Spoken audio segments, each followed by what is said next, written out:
কয়েকদিন হলো ঠান্ডাটা পড়েছে জম্পেশ। উত্তরে বাতাসও বইছে বেশ। বিকেলবেলা অতএব আর না করে দেরি, বিউলির ডাল ভিজিয়ে দিন তাড়াতাড়ি। একটি বড় মাপের পাত্র নিন নিয়ে, কারণ বিউলি বাবুরা জল পেলে জল টল খেয়ে পেট ফুলিয়ে নেন ভারী। সেই মতো বুঝে শুনে একটি পাত্র নিন। এবারে বিউলি বাবুকে ঢেলে দিন।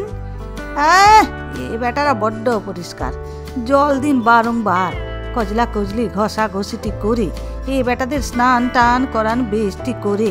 এবারে স্বচ্ছ পরিষ্কার জল যাচ্ছে দেখা।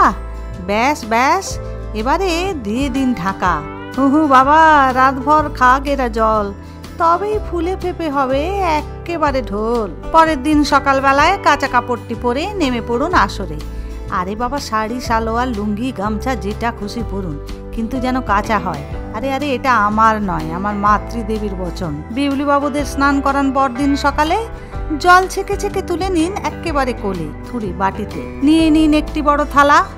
কি বড় নেই? কই মুশকিল নেই, আছে তো মেজো কিংবা সেজো, ওতেই হবে। এবারে গায়ে লাগবে ছেঁকা, ছড়াতে হবে পোস্ত। যদি পছন্দ করেন তিল, তাহলে তাই নিয়ে নিন। প্রথমে অল্প অল্প করে ছড়ান, মাঝে মাঝে থালাটিকে টোকান। দেখবেন পোস্তবাবুরা বসে গেছেন সারে সারে, নইলে গাদা পোস্ত লেগে যাবে বাবারে। ও মিক্সির বাটি, এবারে তুই আয় না, ডালবাবুরা পেশাই হবে ধরেছে পায় না। ছোট্ট বাটি মেপে 2 বাটি দিলাম ডাল, 12 চা চামচ দিলাম জল।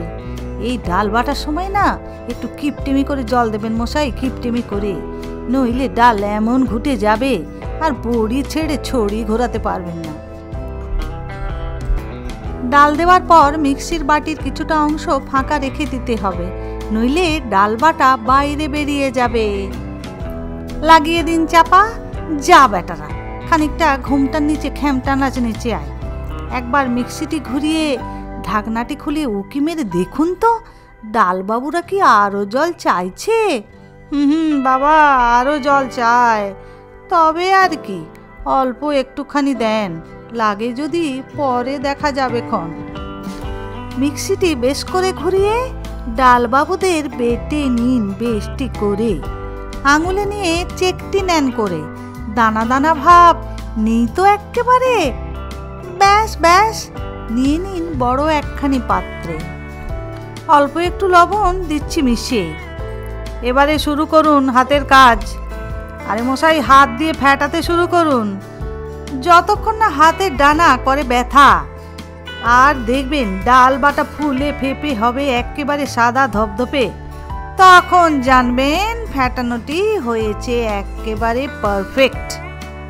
এবারে একটি বাটিতে নিয়ে নিন জল। বাটির জলে একটি বড়ি ফেলে দেখুন তো, ডালের পানসি ভেসেছে। ব্যাস নিশ্চিন্ত। এবারে আরো একটুক্ষণ ঘুরিয়ে নিন হাত, তবেই করতে পারবেন দারুণ বাজিমাত।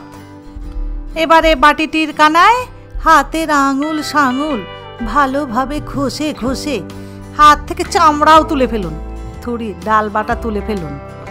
এবারে জলের বাটিতে হাতটি ধুয়ে মুছে মোটামুটি শুকনো করে চলে আসুন। একটি মোটা ধরনের প্লাস্টিক প্যাকেট নিয়ে তার এক কোণায় ছোট্ট দেখে একটি ফুটো করে নিন।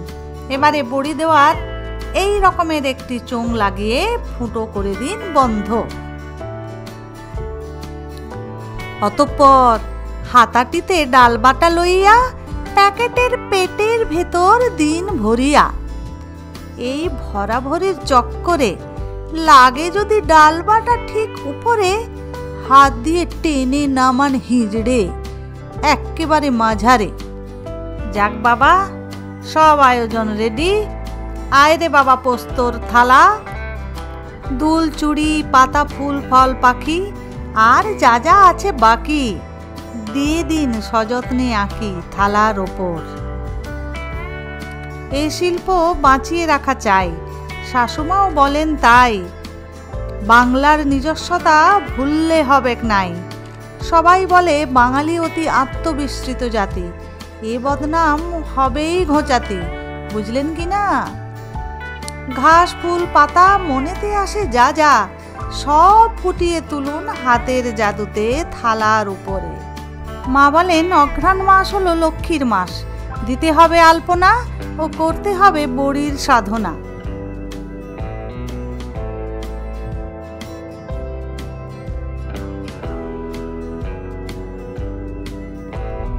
ওই রে, রান্নাঘরে বড়ি দিচ্ছি দেখে শাশুমা আবার করছে চেঁচামেচি, আ বৌমা করো কি, রোদে গিয়ে দাও বড়ি।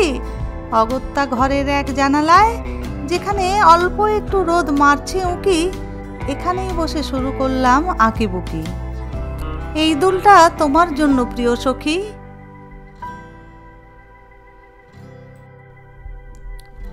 যখন বড়ি দিচ্ছি আমি, তাপসী আমার ডালে হাত ঘুরিয়েই চলেছে সমানে। মা বলেন বৌমা দেখো ডালের ডাব না পড়ে যায় যেন।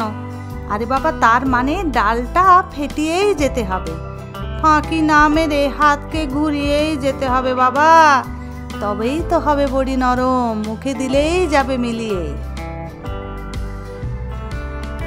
মা বলেন যত নরম হবে রোদের তাপ, তা বলে কিন্তু ছায়া নয়, চলবে হাওয়া সনসন, করবে হাত পা কনকন, বড়ি তত হালকা ও ফুলকা হবে, নইলে দাঁতটি ভেঙে যাবে, তখন বুঝবে ঠেলা। নকশা বড়ি দিতে হবে সকাল সকালে, কুয়াশা কেটে সূর্যি মামাতে বেরোলে। গয়না বড়ি নাম হলেও শুধু গয়নার ডিজাইনই নয়, মাছ ফুল প্রজাপতি সবই গয়না বড়ির নকশা হতে পারে। এই গয়না বড়ির আদর নাকি ঠাকুর বাড়িতেও ছিল। রবীন্দ্রনাথ ঠাকুর এই গয়নার বড়ির নকশার প্রতি এতটাই আকৃষ্ট হন যে বলেছিলেন এ বড়ি দেখার জন্য, খাওয়ার জন্য নয়। নন্দলাল বসুর কাছে এই গয়না বড়ি ছিল মায়ের গয়নার বাক্সের একটি রত্ন। পূর্ব মেদিনীপুরের তমলুক, কাঁথি, মহিষাদলের পাশাপাশি পশ্চিম মেদিনীপুরের ঘাটালেও এই বড়ি তৈরি হয়। রূপে স্বাদে এই গয়না হার মানাবে যে কোনো ধাতব অলংকারকে।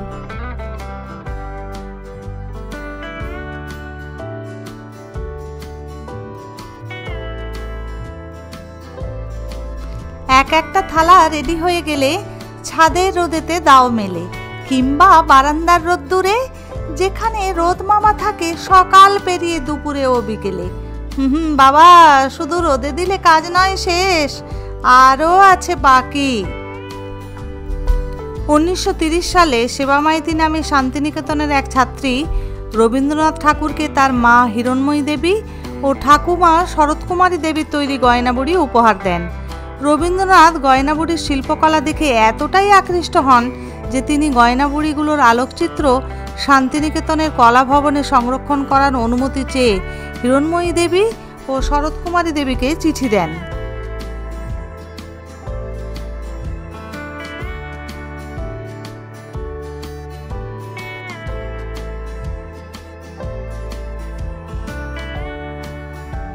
দুপুরবেলায় চলে এলাম ছাদে পরিদের কাছে। এবারে বড়ি ভাসাতে হবে। আরে বাবা, খুন্তি দিয়ে উল্টে দিতে হবে যাতে করে দুই পিঠ পায়ে রৌদ্র, তবেই শুকনো হবে বড়ি শীঘ্র শীঘ্র। কমে গেলে তেজ রোদের বড়িদের নিয়ে নিন ঘরের ভিতর, নইলে হিম লেগে যেতে পারে। আরে বাবা, শুধু কি আপনারই সর্দি কাশি হয়? এদের হতে পারে। আরে না রে বাবা, সেতিয়ে যেতে পারে, মিয়ে যেতে পারে। বড়িগুলো এবারে সোজা করে নিতে হবে গুছিয়ে। দেখবেন বেশ কিছু পোস্ত আসছে বেরিয়ে। রেখে দিন তুলে এই পোস্তদের, পরের দিন লাগবে আবার বড়ি দিতে গিয়ে। কয়েকটা থালাও করে নিয়েছি ফাঁকা। যাক বাবা, সব গোছানো রেডি। সকাল হলেই বড়িদের রোদে দিন, এপিড ওপিড উল্টে পাল্টে শুকনো করে তুলুন। তৃতীয় দিন সকালের নরম রোদ খাইয়ে বড়িদের গোছান দুপুরে। বড় এয়ারটাইট কৌটোর অন্দরে রাখুন সাবধানে সযতনে, সারাটি বছর থাকবে এরা বেশ। গ্যাসের উপরে কড়াইটি বসিয়ে সাদা তেল দিন দিয়ে, তেল গরম হলে বড়িগুলো দিন ছেড়ে লো ফ্লেমে এপিড ওপিড উল্টে পাল্টে ভেজে নিয়ে তুলে নিন প্লেটে। বাই দা ওয়ে, আমি শ্রাবন্তী, তোমরা দেখছিলে কিচেন ক্যানভাস।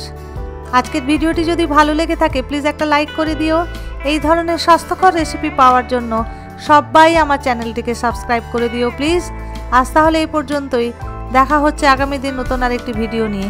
সবাই ভালো থাকো, সুস্থ থাকো। সবাইকে অনেক অনেক ধন্যবাদ।